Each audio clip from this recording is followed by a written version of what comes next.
This episode is brought to you by Meta Heights Capital. Meta Heights is a smart digital financial wellness platform that is simple for South African families to plan, protect, and secure their financial future.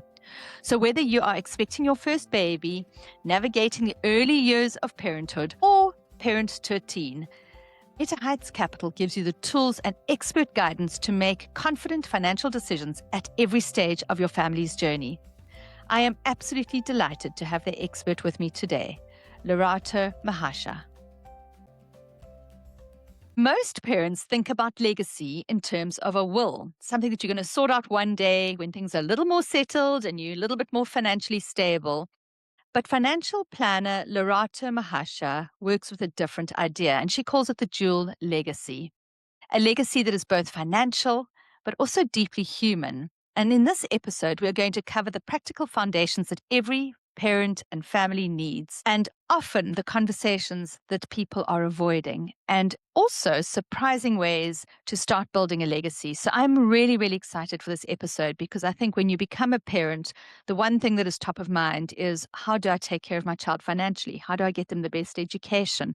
And how do I prepare them for a world where I may not be there? And that's what we're going to be talking about today. So a huge and very warm welcome to you, Lerato. Thank you so much, Meg. Pleasure to be here, and hello to everyone out there who's listening.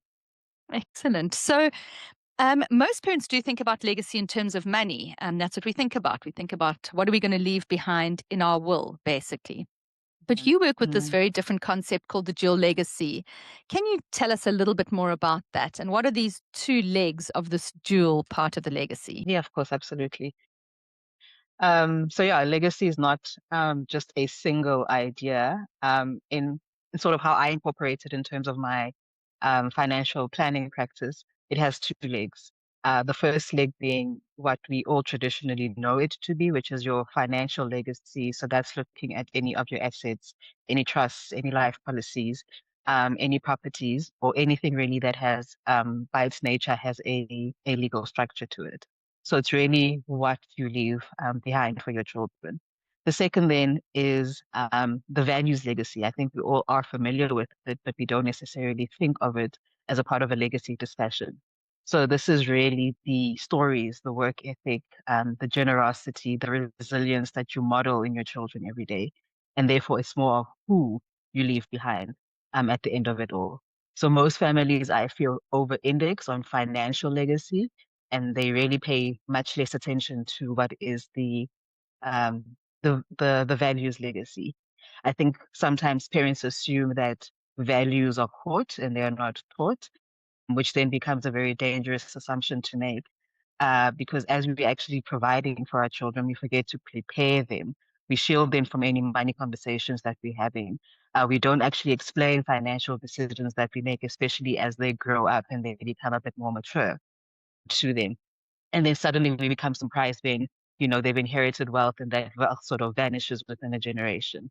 So I think um, financial the financial legacy is it becomes top of mind because it's more tangible, whereas the values legacy is very intangible and it gets pushed to like a someday I'm going to do this. But I know the reality, I think more than anybody, that someday actually comes really unexpectedly and it becomes a crisis when it does actually arrive. So you end up building this beautiful financial house, but forget to actually hand over the blueprint of how your children need to live in it. And therefore, that's why the dual legacy is important, to actually build on both of these legs simultaneously as one, so that your children don't just inherit wealth, but they also get the wisdom to steward that. Yeah, I really love that. And, in some respects, that's the soft stuff, which is often the more important stuff, and Yes, yes, that it doesn't get taught in classrooms. You don't read it in books. It's something that gets not transmitted at to your all. children around a dinner table at night. And it's just so incredibly 100%. important. So I really, really love that. For many parents, especially those at the rock face with very little ones, they may just be surviving month to month right now. They're thinking about school fees. They've got car repayments.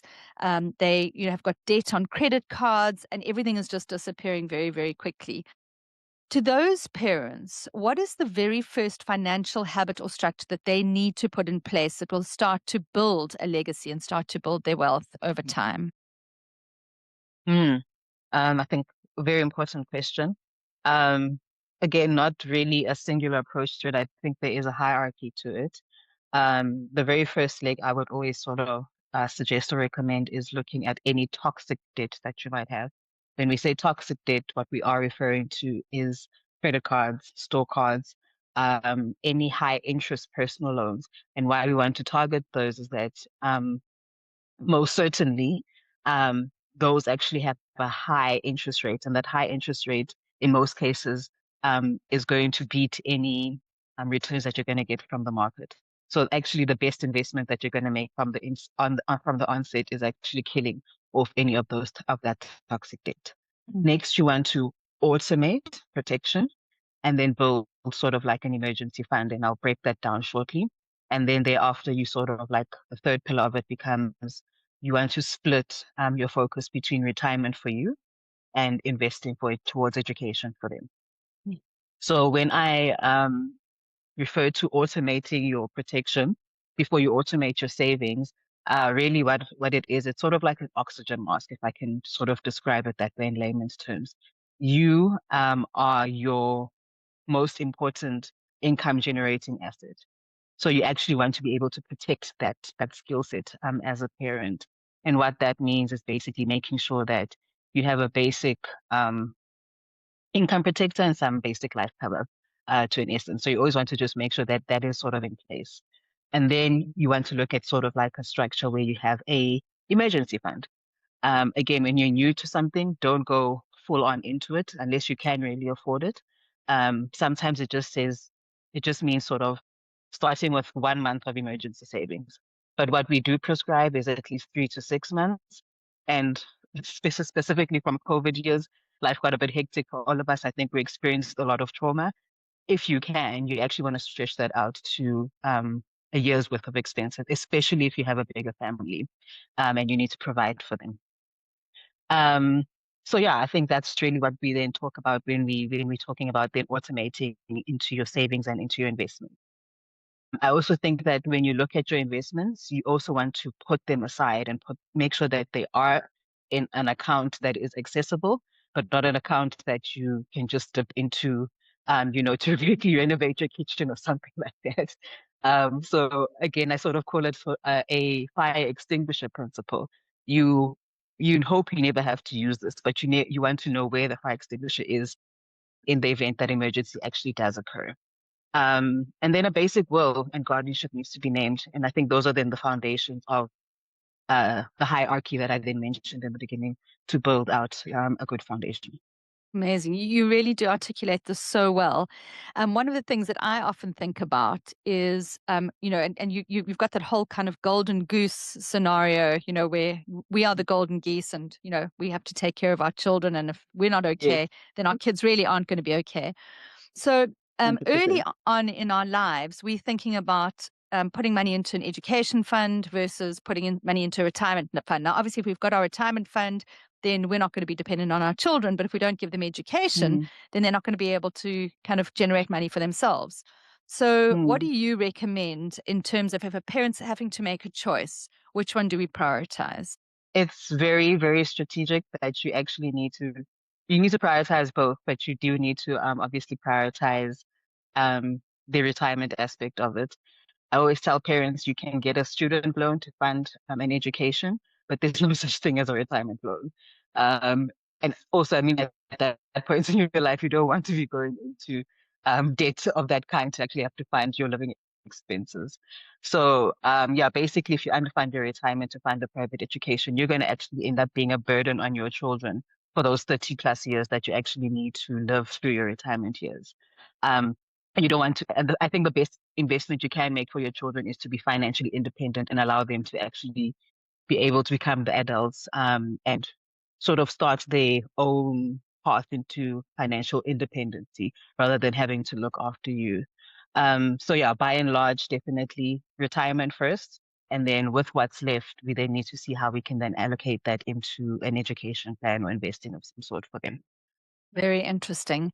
So, if I'm thinking about a parent who's in the first 5 years of their child's life, so retirement feels like it's a very, very far distance away. And in actual fact, even education is far away. So, what is the Yes. biggest financial mistake that you see parents make in the first 5 years of their child's life? Um, it's not something people are going to like to hear, I think, but it's mostly lifestyle inflation disguised as I'm doing it for my child or my children. So people are actually at that point in their lives getting a bigger house, getting a bigger car. You have designer prams, and you have these sometimes very expensive, overindulgent extracurricular activities. And this is all before the child can walk. Yeah. Um, and don't get me wrong, some families can actually go that far, but it's not for everybody.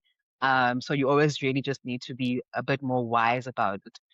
So you don't want to overstretch yourselves financially just to sacrifice liquidity and long-term investing for short-term status. It really, um, yeah, it's really not, you're not painting the best of pictures and you might find yourself a bit worse off at the end of it all. So I think in the first 5 years, honestly, build a foundation. That's all that it is. Income protection, like I alluded to earlier, some adequate life cover, a will, an emergency fund, and then starting a small, consistent, education investment. Everything else, honestly, is noise. Yeah. And it's so interesting that you say that because for many years I have spoken to parents about how don't be tempted to fall into the trap of buying things and getting things that aren't needed. And a few things I'd like to highlight. One is Mm. that first pair of Adidas tackies or Nike tackies. I Mm. swear to you, a child will grow out of it in 2 weeks. Oh, Don't spend the money on it. They're so cute and you get tempted. So 100%. definitely, like, don't spend money on swag for your kids because they just outgrow it. There's Mm. absolutely no point. The other thing that you said, which is so true, is we have this deep pressure, even if we're not going to spend money on stuff that we have to give our children the best start. So we get them into swimming lessons when they're 6 months old and language, Mandarin classes at 3 years old before they can even speak English. Whatever, your head goes there as Yeah. a parent because you think the only way they're going to succeed in this world, which is brutal, is if I give them the best Mm. start. So now you suddenly start spending all sorts Mm. of money. I mean, I hate to say this, but I even think that some private school fees, particularly in the very early years, I mean, look, I'm not saying private schools aren't fabulous, and my kids went to private schools, and I definitely do think there is some value there. But looking Yeah. back, I don't know that I got that much value. I think there's some wonderful government schools that could have done as good a job. So, I think Yes. just before you jump in and say, I've only the best for my child, like, is it really necessary? So I love what you're saying there. And I think that is the trap that parents fall into 100%. 100. Yeah. So, I mean, listen, already, I'm sure every mother's going to want your contact details because you are just sharing so much wisdom.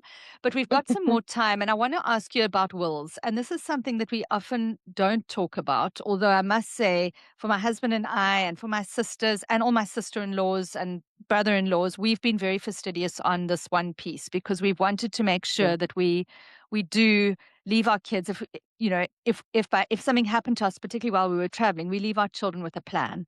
So Yes. we have always had a letter of wishes, we've had wills, and it's been something that we've really prioritized from day one. But I don't think all parents do it. So I guess one of the things that would help parents to understand the reason why you should do it is the question Mm-mm. of what happens to your children if you die without a will. What happens to your children? What happens to your assets? So can you just walk us through it? Because I think this will be the motivation for parents to understand they need to get this right. I hope it's the motivation because you honestly do not want to leave this world without a will and a valid will at that in place. Basically, it's a very tedious, it's a slow, it's a painful and emotionally draining process. So if you don't have a will, you are defined as having passed into state, which basically means that the state is going to preside over looking over your child or decide for you who's going to look after your child, and it's often a very lengthy court process. Your assets, one, are also then frozen. Your minor children's inheritances are put in what we refer to as the guardian's fund. And you don't want money in there. It's a low interest bearing account. Just the facilitation of it and the administration of it is painful. And you don't want that for your child. That's Mm. definitely not a legacy conversation that you want to um, be a part of at all.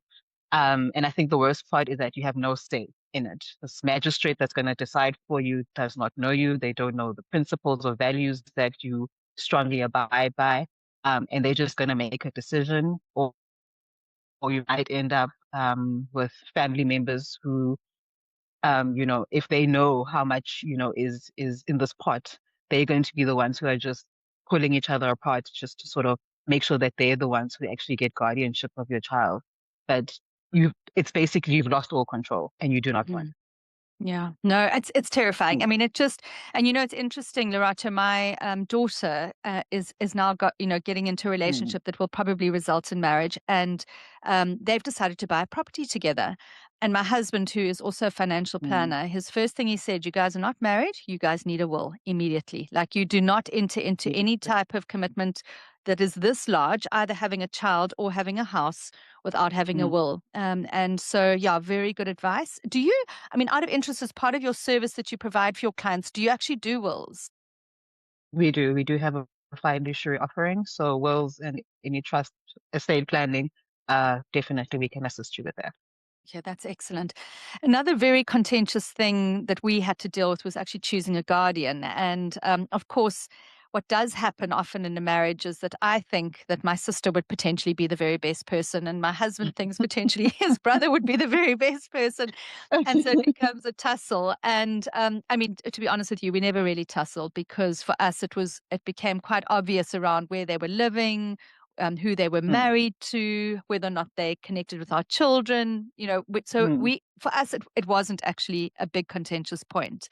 But what do parents need to consider when they're choosing a guardian to look after their children? Should something happen to them, what should they be considering beyond just who loves my kids?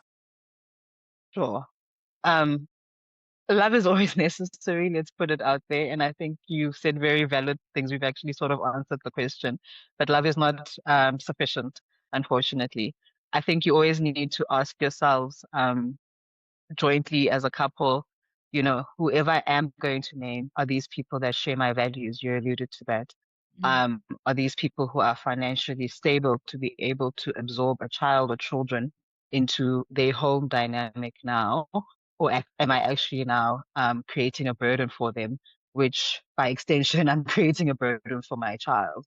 mm, Um, are they in a stable phase of their life, or are these people that are almost going into their retirement years? So does it actually make sense that I'm now going to say, here you are, here's a child. I mean, again, mm, you don't know when what is going to happen, yeah. but you sort of just have to have it at the back of your mind, given the age gap between you and potentially who you are sort of nominating. Um, and you also want to sort of consider location. I think you also alluded to that, to say if your child is in a specific school, a specific community, what is it actually going to mean for them if you uproot them from that when they already are in this particular point in their lives where they are already in a trauma. They've lost Mm, a parent or both their parents. So does it make sense to now uproot them from the stability that they sort of already have, and now place them elsewhere? mm, So yeah, so those are sort of like the dynamics. But I think the most important thing is that once you have decided on who you're going to name, please tell them or have a yeah, discussion with these people, because the worst thing is having to surprise someone and all of a sudden yeah, their parents or their parents again when they've just like, oh, mm, everybody's yeah, out of the nest. Now all of a sudden someone's coming back in. So yeah. obviously just make sure that people are prepared, and you'll be surprised how many people are often not prepared and like, oh my God, I had no idea. So please, please, please, that's very big and key as well. Yeah, no, absolutely. It's all very, very good points, and certainly things that we thought about. I want to go back to the second leg of your legacy piece, which is the values piece, which I really, really loved what you said. You spoke about the values legacy living alongside the financial legacy. How do we do that? I mean, I mentioned at the end of what you said, it happens around the dinner table, but can you give me a sense of like, how do we transmit our values around money, around life to our children? How do we do that? It's exactly what you said. It's stories. I think you just want to be intentional about a value system and how you actually then transmit it. So I'll give you a few examples. Some people have a family mission statement. Put it on the fridge, put it on a wall in a common area, whatever it is that makes sense to you guys as a family. I've had some people who write a letter to their child or to their children, where they explain basically, especially in later years, why they have made certain financial sacrifices, why mommy had to say no to something, why daddy had to say no to something. And you can also document things like any financial failures you've actually had to go through and what you've learned, Mm. through those particular hurdles. Um, you guys might also have a tradition of maybe you guys volunteer as a family, and maybe you have a rule that there's a charity jar or something like that, and everybody needs to put in some of their money, however the money is earned, into this particular charity jar. And obviously, at a given time, you need to go there and donate it somewhere. Mm. But it's the stories. So you want to write down um, things that predate you, how your grandparents started their businesses, for instance, or how you, again, overcame any financial setback. It's, especially when you write them down, it lives a bit longer. It's so much easier for them to pass it down. And Mm. it's a very beautiful memory that they can actually then hold on to. You actually mentioned dinners. Legacy dinners are a big thing that most families actually also do practice. So whether it's a key moment in a year where we're celebrating someone's birthday, whatever the case, but we just reflect back on, how grandparents, the sacrifices that they had to make to put people through Mm. school, or how we had to make certain sacrifices, like maybe delaying going to varsity or something like that so that you could put your siblings through school. So it doesn't just become sort of like a story. It's a values transmission. Mm. Um, there's also gratitude and giving. I think what I've seen in most families as well is before you do any planning for the year ahead, you sit down and you want to just reflect on the year that was. And everybody can sort of just share their experience of what it is that they were grateful for and the feeling of giving to someone less fortunate to them, through whatever the charity jar was able to help someone else achieve Mm. that type of thing. But yeah, you always want to sort of shift that focus from accumulation to stewardship again, which is what this is all about. Because one day your child is going to face their own financial storms and their own financial traumas. And the biggest thing that you want to be able to pass on from that is that there is resilience in this family. It runs in Mm. this family, and I now know how to overcome it because people before me on both sides of my family have taught me and told me all these stories of how they overcame Lerato, I could listen to you for hours. Honestly, I think your it. that wisdom is amazing, and I think it's such conscious parenting. It's thinking about things Yeah, beyond the here and now, yeah, and it really feeds into the fact that this is all legacy. This is what do I yeah. leave behind? This definition of legacy. What do I leave behind? And it's not just about the money. It's about so much more. I really love it.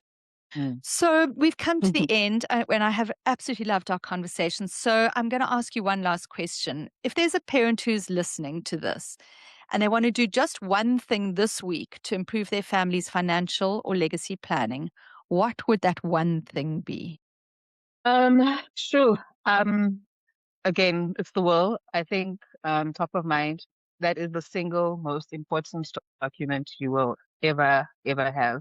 So I would say make sure that you have a will or you get a will. If you do have a will in place and some kind of structure, make sure that your beneficiaries are current, and any guardianships in a current will, they make sense to, anything that you might have taken out from this today. Any same thing applies if you have a retirement policy, any investment accounts, a life policy, make sure that your beneficiaries are current. Um, yeah, I think that would be sort of like the biggest thing, especially when you have minor children, guys. We need to make sure that a guardian has been named, that you've spoken to that particular person. And I think that's one of the key, most proactive steps that if you're listening, in the next 7 days, make sure that you've made that particular appointment. Like I said earlier, I think we are here. We are Meta Heights Capital, so we are here to help you walk the journey. Whether you are a single parent household, a blended parent household, whatever it is, you're running a business and you also want that to make sense to your estate planning. I don't want to ever make or have someone in a position where they feel overwhelmed by the complexity of, a financial planning roadmap. And that's why we as professionals and financial planning professionals sort of exist. It's not Mm, just us being able to say recommend a and sell a product to you, but we often we help you build a strategy and a roadmap on how to actually achieve these particular financial goals that you have. We help you, perhaps sometimes even ask questions that you might not have necessarily thought about.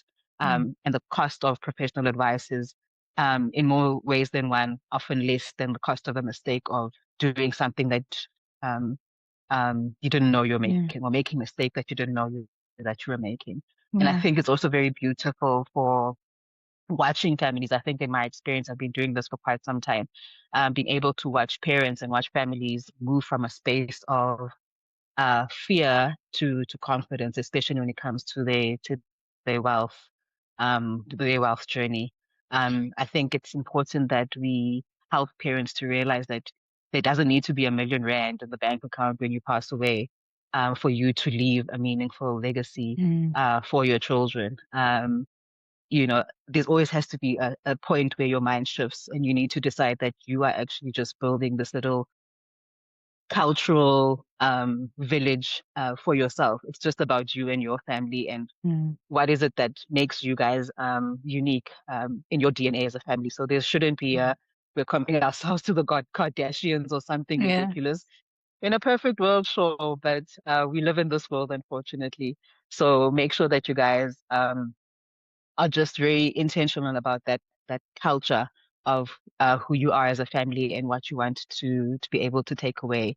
And that's really how the legacy is going to be measured at the end of the day. It's Mm. the character that you have built, that you've raised in these children. It's the values that you've passed on to them, and the confidence that you've embedded in them so that they can face their own futures. Amazing. Gosh, Lerato, huge amount of wisdom here. I think our mums and dads have now really got some nuggets from you. No, I And they will appreciate definitely it. be able to get hold of you. So I do thank you so much for this conversation and for being with me here today. And yeah, hopefully you're going to get a lot of mums coming to you and saying, right, come help me. I need to know what to do now. So I No, appreciate please your do. time. I'm here for you all, and thank you so much for having me. It was such a pleasure. Excellent. Thanks, Lerato. Thank you. A huge thank you to our sponsor, Meta Heights Capital. If anything that we have spoken about today has got you thinking about your family's financial future, and I really hope it has, then Meta Heights Capital is the place to go. It makes it so easy. Their platform is designed specifically to help South African families plan ahead and protect what matters most, and also build a secure financial future for their little ones. So don't wait until life gets busy. Head over to metaheights.co.za and sign up directly on the link in the show notes as well, and start your financial wellness journey today.